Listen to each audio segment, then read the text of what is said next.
అసత్యాలని ఆయన రాజకీయంగా జగన్మోహన్ రెడ్డి గారిని మా పరిపాలనని దెబ్బ కొట్టేందుకు అన్పాపులర్ చేసేందుకు ఆ రకమైనటువంటి శ్వేతపత్రాలు అసత్యంతో కూడుకున్న శ్వేతపత్రాలను రిలీజ్ చేస్తున్నారనే విషయాన్ని చాలా కూలంకషంగా పార్టీ వైపు నుంచి చెప్పడం జరిగింది.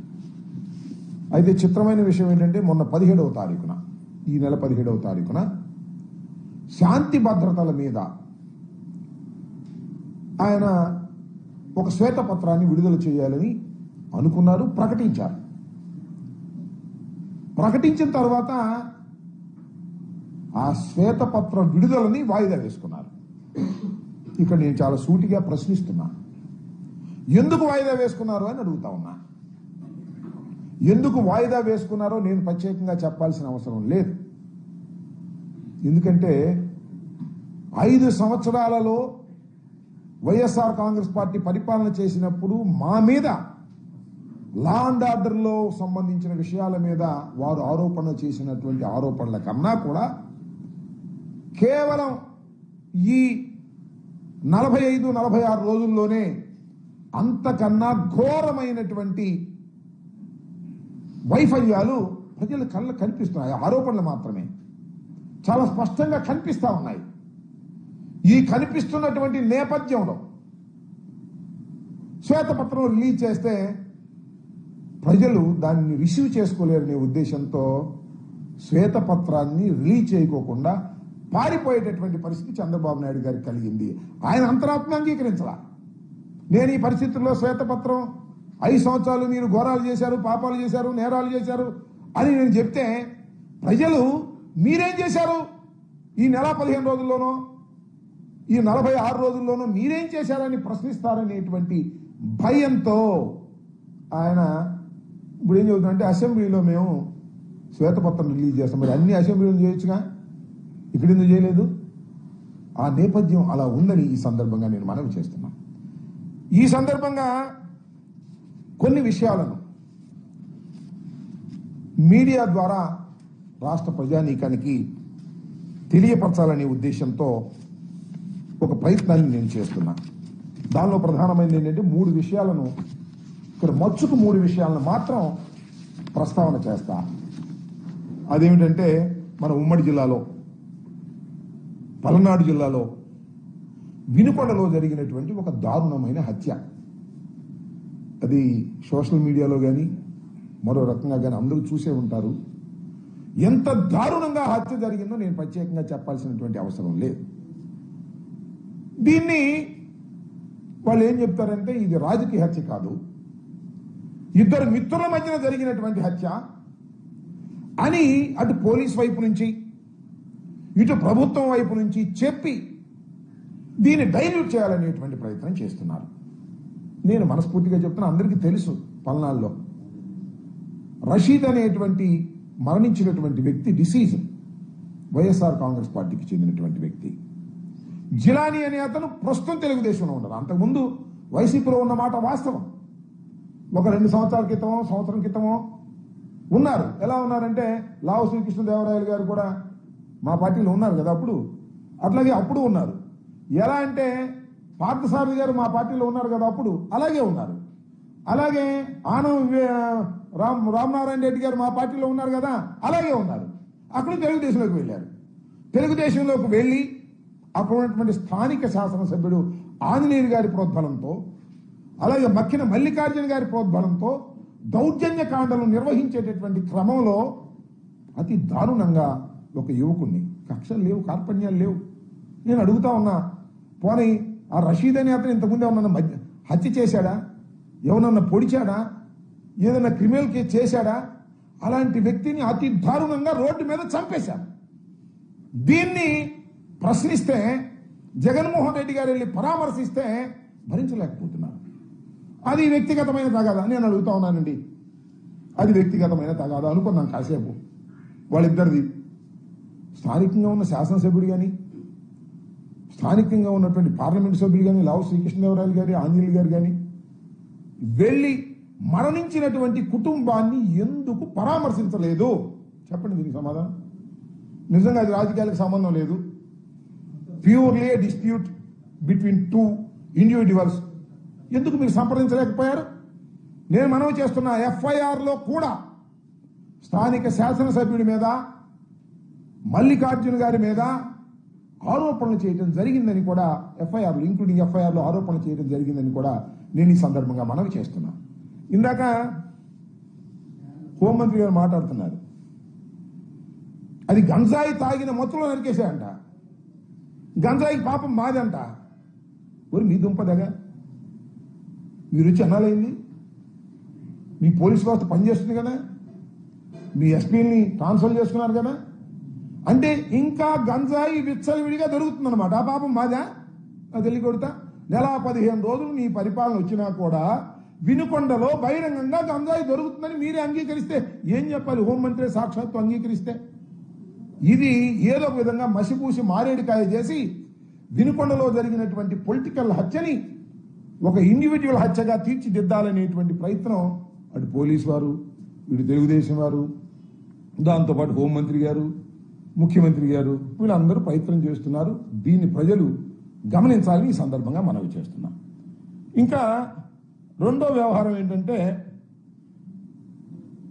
ముచ్చుమర్రి. మీ అందరికీ తెలుసు, కథ నడుస్తా ఉన్నది.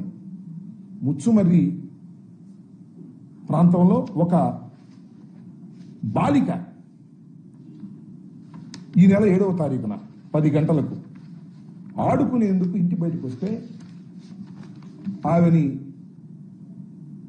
ఆ బాలికని రేప్ చేసి తరువాత మర్డర్ చేసి తునాతునకలు చేసి కృష్ణలో పడేశాడనేటువంటి కథను వినిపిస్తా ఉన్నది. పోలీసు వారు దానిలో ఏం చేశారు? ఇంతవరకు శవాన్ని కానీ ఆ ఆచూకీ కానీ కనిపెట్టగలిగారా? ఎందుకు కనిపెట్టలేకపోయారని అడుగుతా ఉన్నా ఈ పోలీస్ వ్యవస్థని.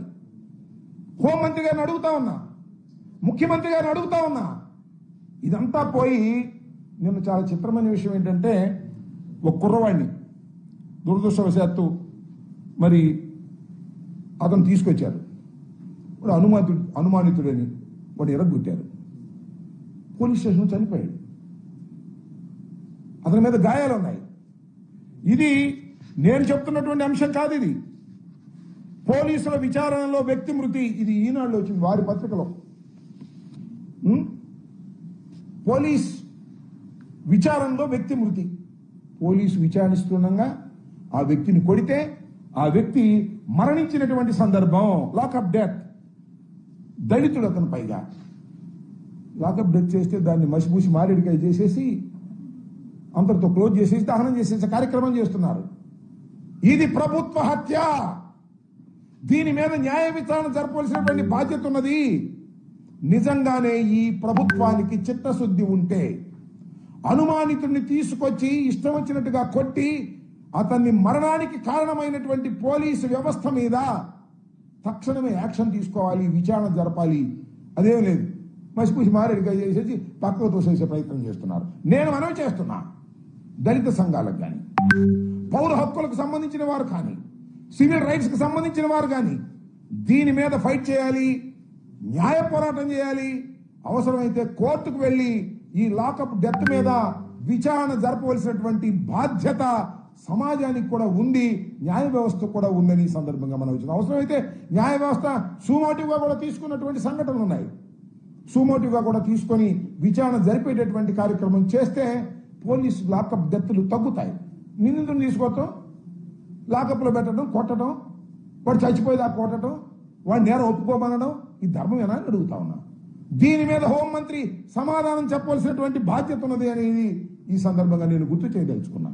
ఇంకా మూడో విషయానికి వెళ్ళినప్పుడు పొంగనూరు మీరందరూ చూశారు. పొంగనూరులో మా ఎంపీ మిథున్ రెడ్డి గారు పొంగనూరు వెళ్ళాడు. వెళ్ళకూడదా మిథున్ రెడ్డి గారు పొంగనూరు? ఎక్కడికి వెళ్ళాడు? అక్కడ మాజీ ఎంపీ రెడ్డప్ప ఇంట్లోకి వెళ్ళాడు. ఇంటికి వెళ్ళి మా కార్యకర్తలను పిలిచి పరామర్శిస్తుంటే తెలుగుదేశం కార్యకర్తలందరూ వచ్చి దాడి చేశారే, ఇంటి మీద రాళ్లు వేశారే, అక్కడ వాహనాలను దహనం చేశారే, వాహనాలన్నింటినీ కూడా ధ్వంసం చేశారే. ఇవన్నీ ఎప్పుడు జరిగినాయి? పోలీసుల సమక్షంలో జరిగాయి. లా అండ్ ఆర్డర్ ఉండట్టు ఈ రాష్ట్రంలో లేనట్టే చెప్పమని అడుగుతా ఉన్నా, ప్రభుత్వాన్ని అడుగుతా ఉన్నా, ముఖ్యమంత్రి గారిని అడుగుతా ఉన్నా. లా అండ్ ఆర్డర్ ఉందా? ఒక ఎంపీ తన నియోజకవర్గంలోకి వెళ్ళి అక్కడ కార్యకర్తలను కలుసుకునేటటువంటి స్వేచ్ఛ లేనప్పుడు ఈ రాష్ట్రంలో లా అండ్ ఆర్డర్ ఉందని ఎలా అనుకోవాలో చెప్పని మనం చేస్తున్నాం. ఇంకా ఒక చిత్రమైన విషయం చెప్తా. మాకు సంబంధించినటువంటి కార్లు దహనం చేశారు, మాకు సంబంధించిన కార్లు ధ్వంసం చేశారు, బిడ్డప్ ఇంటి మీద రాళ్లు వేశారు, మాకు ఉన్నటువంటి కార్యకర్తలు అక్కడ కొట్టారు. చివరికి తీస్తే కథ ఏంటంటే పుంగనూరులో ఈ సంఘటనలో మిథున్ రెడ్డి మీద, రెడ్డప్ప మీద, ఇంకా 60 మంది మీద 307 కేసు పెట్టారు. తిరిగి మా మీద ఏమిటి అన్యాయం? లా అండ్ ఆర్డర్ ఉండట పోయినట్ట? ఒకసారి ఆలోచన చెప్పని మనం చేస్తున్నాం. ఎంత దుర్మార్గం అంటే ఇంకొక విషయాన్ని ఈ సందర్భంగా చెప్పాలి మేము మీకు. ఇవాళ నారా చంద్రబాబు నాయుడు గారు కూడా మాట్లాడారు. మాట్లాడితే ఏమన్నారంటే, సరే ఆయన సహజంగా మాటలు కోటలు దాటుతాయి. ఏమంటారంటే శాంతి భద్రతల విషయంలో రాజీ లేదు, పోలీసులు కఠినంగా వ్యవహరించాలి, తెలుగుదేశం కార్యకర్తలు తప్పు చేసినా ఉపేక్షించవద్దని స్పష్టం చేశారు. తెలుగుదేశం కార్యకర్తలు తప్పు చేసినా ఉపేక్షించవద్దు అని పేపర్లో చెప్తాడు, కానీ మా మీద కేసులు పెడతారు.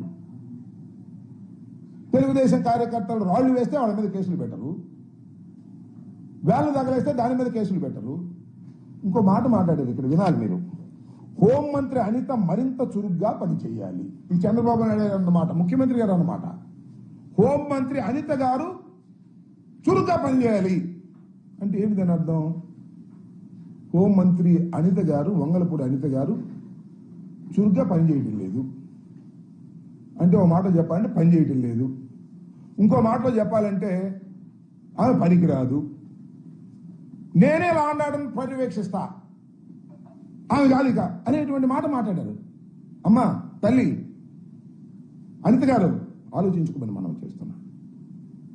నీ మీద ఆరోపణ చేస్తున్నారు వాళ్ళు, నువ్వు సరిగ్గా పని చేయటం లేదనేటువంటి భావనతో మాట్లాడుతున్నారు. అందువల్లే కానీ వాళ్ళ తెలుగుదేశం ఆఫీసులో చంద్రబాబు నాయుడు గారు నన్ను చురుగ్గా పనిచేయట్లేదు అన్నాడు, అందువల్ల గట్టిగా చురుగ్గా మాట్లాడాలని ఇవాళ తెలుగుదేశం ఆఫీసులో ప్రెస్ మీట్ పెట్టి జగన్మోహన్ రెడ్డి గారిని, వైసీపీని చాలా ఇష్టం వచ్చినట్టుగా మాట్లాడే కార్యక్రమం చేశారు. ఏమంటది? పులివెందుల ఎమ్మెల్యే అంటే మాజీ ముఖ్యమంత్రి అనటం ఇష్టం లేదు ఆమెకి. పులివెందుల ఎమ్మెల్యే నువ్వు మా మీద ఆరోపణ చేస్తావా? 36 హత్యలు జరిగాయని చెప్తావా? మర్యాదగా హత్యల లిస్ట్ నాకు, లేకపోతే నీ మీద కేసు పెడతా. అంటే 36 రాజకీయ హత్యలు ఈ 45 రోజుల్లో జరిగాయి అంటే అది తప్పట. జగన్మోహన్ రెడ్డి గారి మీద కూడా కేసు పెడతారంట. పెట్టమ్మా, నీకు ఆ పవర్స్ ఉంటే పెట్టు తల్లి, కాదని మేము అంటలేదే. పెట్టడానికి అవకాశం ఉంటే పెట్టకుండా ఉంటారా మీరు? నాకు అర్థం కాల. రఘురామకృష్ణరాజు కేసు 3 సంవత్సరాల తర్వాత కేసు పెట్టారు కదా మీరు. జగన్మోహన్ రెడ్డి గారి మీద ఏ మాత్రం అనుమానం ఉన్నా, ఆస్కారం ఉన్నా తప్పుడు కేసులు పెట్టడానికి మీరు సిద్ధం అవుతున్నారు అనేది మాకు చాలా స్పష్టంగా అర్థమవుతుంది. దాంతోపాటు ఏదో అందండి, మాట గుర్తు రావట్లేదు నాకు. జగన్మోహన్ రెడ్డికి ఏమైనా మైండ్ దొబ్బిందా అంది. ఎవరు అన్నది తెలుసా? హోంమంత్రి గారు, మహిళా హోంమంత్రి గారు. జగన్మోహన్ రెడ్డి గారికి మైండ్ దొబ్బిందా అనే మాట మాట్లాడుతున్నామంటే తల్లి ఏం చెప్పాలి? ఈ రాష్ట్రంలో ఇంకా లా అండ్ ఆర్డర్ను కాపాడేటటువంటి పరిస్థితి నీ దగ్గర ఉందని మేము నమ్మాలా? ఎవరికి మైండ్ దొబ్బింది? నువ్వు సరిగ్గా పని చేయటం లేదు అన్న చంద్రబాబు గారికా? లేదు. ఇట్లాగే మీడియా సమావేశంలో మిత్రులు అడిగారు, ఏమండి అక్కడ అలా జరుగుతుంది, ఇక్కడ ఎలా జరుగుతుంది, మీరేంటి మీరు కట్టడి చేయట్లేదు హోంమంత్రికి అంటే ఏం చేయమంటారు? నన్ను లాఠీ పట్టుకోమంటారా? తుపాకీ పట్టుకోమంటారా? అన్నవాళ్ళకు దొబ్బిందా? నువ్వు లాఠీ తుపాకీ పట్టుకుంటావా? లాఠీ పట్టుకునేటటువంటి పోలీసుని అయ్యా లాఠీ ఉపయోగించు సందర్భం వచ్చినప్పుడు అని చెప్పు. తుపాకీ పట్టుకున్నటువంటి పోలీసు వారిని, ఎస్ఐని, సిఐని, డిఎస్పీని అవసరమైతే తుపాకీ ఉపయోగించమని చెప్పు, అన్ని సర్దుకుంటాయి. నువ్వు లాఠీ పట్టుకోవాల్సిన అవసరం ఏముంది? నువ్వు తుపాకి పట్టుకోవాల్సిన అవసరం ఏముంది? ఎంత వ్యవస్థ ఉంది, ఎంతమంది ఐపీఎస్ ఆఫీసర్లు ఉన్నారు, ఎంతమంది డీజీపీ ఐజీలు ఉన్నారు, ఎంతమంది ఎస్పీలు ఉన్నారు, ఎంతమంది డిఎస్పీలు ఉన్నారు. వీళ్ళందరినీ వదిలేసి నన్ను లాఠీ పట్టుకోమంటారా, నన్ను తోటా పట్టుకోమంటారా, నన్ను తుపాకి పట్టుకోమంటారా అంటానంటే అంటే జగన్మోహన్ రెడ్డి గారికి మైండ్ దొబ్బింది. ఏం మాటలవి? ఒక పద్ధతి లేకోకుండా మాట్లాడేటువంటి కార్యక్రమం చేస్తున్నారు. మొత్తం జరిగినవన్నీ కూడా నేను ఎత్తిన పడేస్తారు, గుర్తుపెట్టుకోమని మనవి చేస్తున్నా. కాస్త జాగ్రత్తగా మాట్లాడండి. మీరు ఇటువరకు లాగా తెలుగుదేశం మహిళా అధ్యక్షురాలు కాదు, యూఆర్ రెస్పాన్సిబుల్ పోస్ట్ లో ఉన్నారు. మీరు హోంమంత్రిగా ఉన్నారు. ఈ రాష్ట్రంలో హోంమంత్రిగా ఉండి లా అండ్ ఆర్డర్ను కాపాడవలసినటువంటి వ్యక్తులు మీరు. బాధ్యత మీకున్నది. మీ దగ్గర పెద్ద వ్యవస్థ ఉన్నది. అదేమంటే పోలీస్ వ్యవస్థ నిర్వీర్యం చేసి ఎన్నా చెప్తారమ్మా? ఈ కథలు నాకు అర్థం కాల. ఎన్నా చెప్తారు పోలీస్ వ్యవస్థ నిర్వీర్యం అయిపోయింది అని ఎన్నా చెప్తారు? నెల చెప్పారు, 2 నెలలు వచ్చింది, ఇంకా చెబుతానే ఉంటారా? అదేమంటే వివేకానంద హత్య, గులకరాయి, కోడికత్తి ఎన్నా చెప్పుకుంటారమ్మా? నేను అవన్నీ చెప్పే కదా. మీరు అధికారంలోకి వచ్చారు, ప్రజలు నమ్మారో నమ్మలేదో కావాలేంటో అది వేరే విషయం. మేము అపోజిషన్లో ఉన్నాం, కేవలం 11 సీట్లతో పరిమితమై ఉన్నాం మేము. ఇంకా మీరు ఆ కథలు చెప్తే అట్టదు, మీ కథలు చెప్పండి. నేను అడిగితే వినుకొండలో హత్య జరిగింది, దీన్ని కారణం ఎవరంటే అక్కడ బాబాయ్ని హత్య చేశారు, ఇదే సమాధానం. మొచ్చుమరిలో బాలిక యొక్క ఆచూకీనే మీరు చెప్పలేకపోయారు, చివరికి డెడ్ బాడీని కూడా పట్టుకోలేకపోయారంటే ఇంకో కథ మీరు చెప్తారు. ఇలా కథలు చెప్పేటటువంటి కార్యక్రమం కాదు. మేము ఓటమి పాలయ్యాం, అధికారంలోకి మీరు వచ్చారు, ఇంకా మమ్మల్నే దూషిస్తూ కాలయాపన చేయటం అనేది సమంజసమైనటువంటి అంశం కాదని ఈ సందర్భంగా నేను మనవి చేస్తున్నాను. కాబట్టి లా అండ్ ఆర్డర్ను కాపాడే పరిస్థితి మీరు తీసుకురావాలి. ఇందాక చంద్రబాబు నాయుడు గారు కూడా అన్నాడు 36 హత్యలు, రాజకీయ హత్యలు అంటున్నారు, పేర్లు బయట పెట్టండి అంటున్నాడు. తొందరే లేదు, బయట పెట్టుకుని ఎందుకుంటాం? 36 సంఖ్య చెప్పిన తర్వాత, సుమారుగా 307 కేసులని చెప్పిన తర్వాత, విధ్వంసకరమైన కేసులు చెప్పిన దాని తర్వాత బయట పెట్టుకుని ఉంటాం. ఆ తొందర ఎందుకు? సుందరవదన ఢిల్లీ వెళ్తున్నాం కదా, ధర్నాగా చేస్తున్నాం కదా ఢిల్లీలో, అప్పుడే మొత్తం అన్ని సుప్తగా బయట పెడతాం. హోంమంత్రి అవకాశం ఇస్తే హోంమంత్రి కూడా చెబుతాం. నీకెందుకు చెబుతాం? ఈ హోంమంత్రి చెబుతాం మేము. అదే స్వామి చెప్పినట్టు ఈ హోంమంత్రి చెబితే చెత్తపట్లో పడేసింది, మాకు తెలీదు. కాబట్టి అన్నిటికీ సమాధానం చెబుతాం. నేను ఒక్కటే మనవి చేస్తున్నా, 5 సంవత్సరాలు మా మీద మీరు ఆరోపణలు చేశారు. నెల 15 రోజుల్లోనే ఈ రాష్ట్ర ప్రభుత్వం లా అండ్ ఆర్డర్ లో పూర్తిగా విఫలమైందనేటువంటి భావన ప్రతి సామాన్యుడికి కలిగేటటువంటి పరిస్థితి ఏర్పడిందనే విషయాన్ని కూడా ఈ సందర్భంగా నేను చెప్పదలుచుకున్నాను. ఎవరో నిన్న ఒక మంత్రి గారు, కేంద్ర మంత్రి గారు, పార్లమెంట్ సభ్యులు అంటున్నాడు, జగన్మోహన్ రెడ్డి రోడ్డు మీదకి వస్తే రాష్ట్రం నష్టపోద్ది అని. జగన్మోహన్ రెడ్డిని రోడ్డు మీదకి తీసుకొచ్చేది మీరే కదా. 4 రోజుల్లో రోడ్డు మీదకి తీసుకొచ్చారు జగన్మోహన్ రెడ్డి గారిని. అసలు 2-3 నెలలు దాకా మేము మాట్లాడకూడదు అనుకున్నాం. నెల 15 రోజులకే వినుకొండలో దౌర్జన్యం చేసి, దారుణమైన హత్య చేసి, మీరు ఇవాళ జగన్మోహన్ రెడ్డి గారిని రోడ్డు మీదకి తీసుకొచ్చే పరిస్థితి చేస్తున్నారు. జగన్మోహన్ రెడ్డి గారు రోడ్డు మీదకి వస్తే నష్టపోయేది రాష్ట్రం కాదు. జగన్మోహన్ రెడ్డి గారు రోడ్డు మీదకి వస్తే నష్టపోయేది తెలుగుదేశం. తెలుగుదేశం చేస్తున్నటువంటి అక్రమాలను, అన్యాయాలను, హత్యలను, failure of law and order ను, అదేవిధంగా హామీలు నిలబెట్టుకోలేకపోవడాన్ని రోడ్డు మీదకు వస్తాం, ప్రజలకు వివరిస్తాం. జగన్మోహన్ రెడ్డి కదిలితే ప్రభంజనం అవుతుంది మీరు చేసే చేష్టల వల్ల, గుర్తుపెట్టుకోమని మనవి చేస్తున్నా. ఒక ఆయన అంటారు 6 నెలల టైం ఉంది అప్పుడేంటి అని. లా అండ్ ఆర్డర్ గురించి మాత్రం ఇమీడియట్ గా మాట్లాడతాం. మీ పథకాల గురించి 6 నెలలు 4 నెలలు టైం ఇద్దాం, ఓకే, నాకేం అభ్యంతరం లేదు. ఏమండి, తల్లికి వందనం జియో రిలీజ్ చేశారు లేదా? మరి దాని గురించి మాట్లాడమంటే విధి విధానాలు ఇంకా నిర్ణయం కాలేదంట. చేయటమేమో జియో ఇష్యూ చేశారు, స్కూల్స్ తెరిచారు, పిల్లలు బడికి వెళ్తున్నారు. తల్లికి వందనంలో తల్లికి ఇవ్వలేదు, పిల్లలకి ఇవ్వలేదు, విధి విధానాలు నిర్ణయిస్తాం. ఏంది విధి విధానాలు నిర్ణయించేది?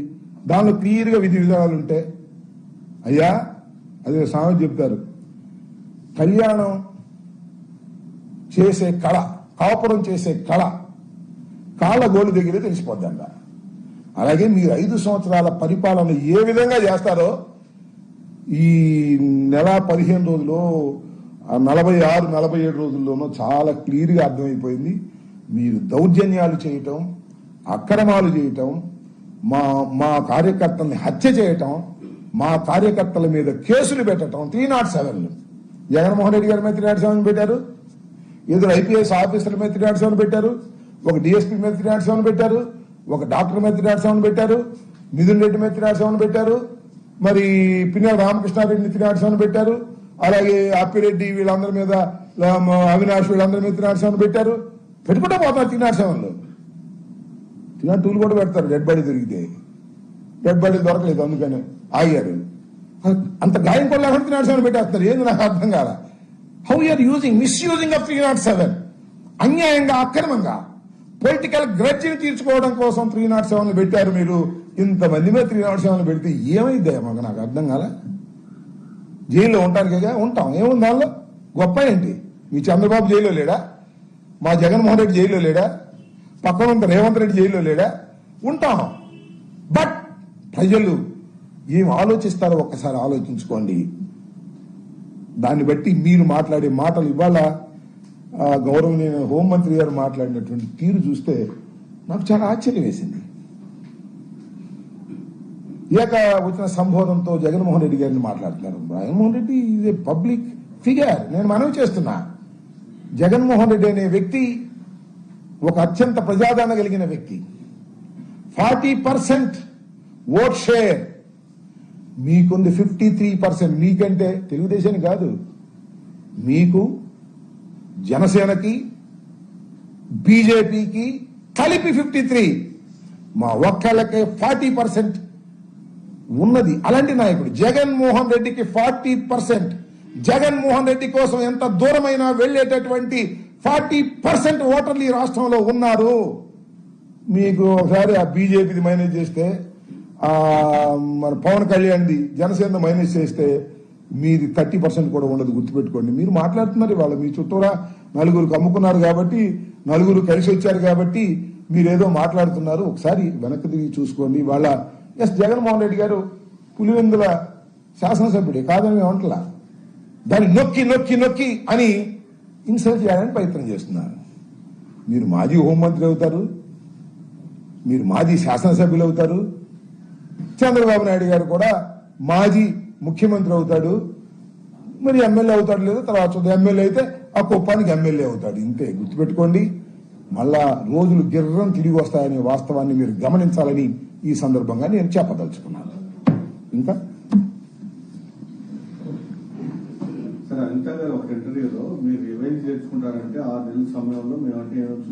చెప్పాను, నేను చూశాను. నేను హోంమంత్రి గారు అప్పుడు ఒక ఇంటర్వ్యూలో, అంటే రాధాకృష్ణ ఇంటర్వ్యూలో అనుకుంటా, ఒక 6 నెలల టైంలో మొత్తం అన్ని చాపర్లు క్లోజ్ చేస్తా ఉన్నారు. అదే కార్యక్రమంలో ఉన్నారు. ఇప్పుడు అనిత గారి వాళ్ళ హోంమంత్రి కాకముందు ఆ మాట అన్నారు. మరి అన్ని తానై నడుపుతున్నటువంటి, తెర వెనుక నడుపుతున్నటువంటి లోకేష్ గారు చెప్పాడు కదా, రెడ్ బుక్ జాగ్రత్త, అన్ని రెడ్ బుక్ లో ఉన్నాయి, రాసుకుంటున్నా, మనం రాగానే వాటిని తీసే బాధ్యత. రెచ్చగొట్టారని మనం చూస్తున్నాం. నేను ఏదేంటంటే, ఒక ఎమ్మెల్యే పేరు చెప్పటం, ఆ ఊరెళ్ళి ఆ ఎమ్మెల్యేది రెడ్ బుక్ లో ఉంది, బట్టల ఊడదీసి నడి బజారు మీద నడిపించే బాధ్యతనే తీసుకుంటానన్నాడు లోకేష్ గారు. మరి ఆ బాధ్యత తీసుకుంటున్నారు కాబట్టి వీళ్ళు ఆ పని చేస్తున్నారు. ఇక ఇళ్ల మీద పడటం, దౌర్జన్యం చేయటం, ఈ కార్యక్రమం. నేను ఒక మాట చెప్తున్నా, ఇవాళ తెలుగుదేశం కార్యకర్తలకు ఈ విధమైన కాన్ఫిడెన్స్ ఉందంటే, మనం ఏం చేసినా పోలీసులు మనం ఏం చేయరు అనేటువంటి కాన్ఫిడెన్స్ చంద్రబాబు నాయుడు గారు, లోకేష్, హోంమంత్రి గారు వాళ్ళకి ఇచ్చారు. ఆ కాన్ఫిడెన్స్ ను బ్రేక్ చేయకపోతే మీరు సర్వనాశనం అయిపోతారు. గుర్తుపెట్టుకోమని మనం చేస్తున్నాం. పెద్ద పెద్ద యోధాన యోధులే ఓటమి పాలయ్యారు. గుర్తుపెట్టుకోండి. మీరు మీ కార్యకర్తలకి మనం ఏం చేసినా మన మీద కేసులు ఉండవు, మనం మర్డర్ చేసినా మన మీద కేసులు ఉండవు, మనం దహనాలు చేసినా మన మీద కేసులు ఉండవు అనేటువంటి కాన్ఫిడెన్స్ ను మీరు ఇచ్చారు. ఆ కాన్ఫిడెన్స్ ను మీరు ఇచ్చిన తర్వాత మీ చేతిలో కూడా ఉండదు. గుర్తుపెట్టుకోండి. భస్మాసుర హస్తంలాగా మీరే మీ నెత్తిన చేయి పెట్టుకొని భస్మం అయిపోతారు. ఒక్కసారి మీరు మాబును వదిలారంటే మన చేతిలో ఉండరు ఎవరైనా, ఏ పార్టీలో అయినా. ఒకసారి వాళ్ళని వదిలేస్తే, కట్టడి లేకుండా వదిలేస్తే, మీకెందుకు మేము చూసుకుంటామని వదిలేస్తే తిరిగి తిరిగి మీల మీద కూడా వస్తారు. గుర్తుపెట్టుకోమని మనం చేస్తున్నా. ఇది అరాచకమైన పాలనకి పునాదులు పడ్డాయి. దీని నుంచి మీరు తిరిగి రావడం కష్టమవుతుంది. ఇప్పటికైనా జాగ్రత్త చేసుకోమని తెలుగుదేశం పార్టీ నాయకులకి, ముఖ్యంగా చంద్రబాబు నాయుడు గారికి, అలాగే లోకేష్ గారికి, గౌరవనీయులైనటువంటి అనిత గారికి, వారికి ప్రత్యేకంగా నేను విజ్ఞప్తి చేయదలుచుకున్నా మీ ద్వారా. ఎంపీ గారు 5 ఏళ్లలో చేసిన తప్పులు బయటకు వస్తాయేమని డైవర్ట్ చేయడానికి ఢిల్లీలో ధర్నా చేస్తారని చెప్తున్నారు. 5 ఏళ్ళ తప్పులు బయటికి ధర్నా చేస్తే మాకు వస్తున్న ఏ ఎంపీ గారు? పల్నాడు ఎంపీ గారు. మా లావు శ్రీకృష్ణదేవరాయలు గారు, పల్నాడు ఎంపీ గారు. 5 ఏళ్లు మేము చేసిన తప్పులు ఏమైనా ఉంటే మా లావు శ్రీకృష్ణదేవరాయలు గారు కూడా దానిలో పార్ట్నరేగా కాదా? ఎందుకు 5 ఏళ్లు మేము తప్పులు చేస్తుంటే మీ ప్రభుత్వం వచ్చింది కదా, టేక్ అన్ యాక్షన్. ఎవరు కాదన్నారు? మీ చేతుల్లో ఉంది కదా అధికారం. మరి మోడీ గారు, మీరందరూ ఒకే కూటమి కదా. లావు శ్రీకృష్ణదేవరాయలు గారు 5 సంవత్సరాల్లో మేము చేసిన తప్పులు బయటకు వస్తాయని భయపడి మేము ధర్నాలు చేసిన కర్మ మాకు లేదు. ఒకవేళ ఏదైనా 5 సంవత్సరాల్లో మేము తప్పులు చేస్తే is also one of the partner, అంతే కదా. కాబట్టి ఏదో దీనిలో ఏం లేదు, సింపుల్. చంద్రబాబు నాయుడు గారి మెప్పు కోసం కొద్దిగా ఓవర్ యాక్షన్ చేస్తున్నారు. ఈ ఓవర్ యాక్షన్లన్నీ కూడా వాళ్ళ భరతం పట్టడానికి పనికొస్తాయి, గుర్తుపెట్టుకుని. చాలా మంది ఓవర్ యాక్షన్ గాళ్ళు ఉంటారు, మాకు ఉంటారు, వాళ్ళకి ఉంటారు. ఇప్పుడు వాళ్ళ ఓవర్ యాక్షన్ గాళ్ళు బాగా పెచ్చు పెరిగి మాట్లాడుతున్నారు. మాట్లాడండి, మాకేం అభ్యంతరం లేదు. మాట్లాడితే ప్రజలు గ్రహిస్తారు. మాకు 40% నుంచి అతి త్వరగా 50%కి 60%కి పెంచే కార్యక్రమంలో మీరు ఉన్నందుకు మీ అందరికీ తర్వాత ధన్యవాదాలు కూడా చెప్పుకునే కార్యక్రమం చేస్తామని కూడా ఈ సందర్భంగా మనవి చేస్తున్నా. ఇదే ధోరణిలో మీరు వెళ్తే ప్రజలే మీకు బుద్ధి చెప్తారనే విషయాన్ని మాత్రం చాలా స్పష్టంగా చెప్తున్నా. చరిత్ర ఒకసారి చదువుకోండి, ఎవరికైనా అంతే. ఓకే,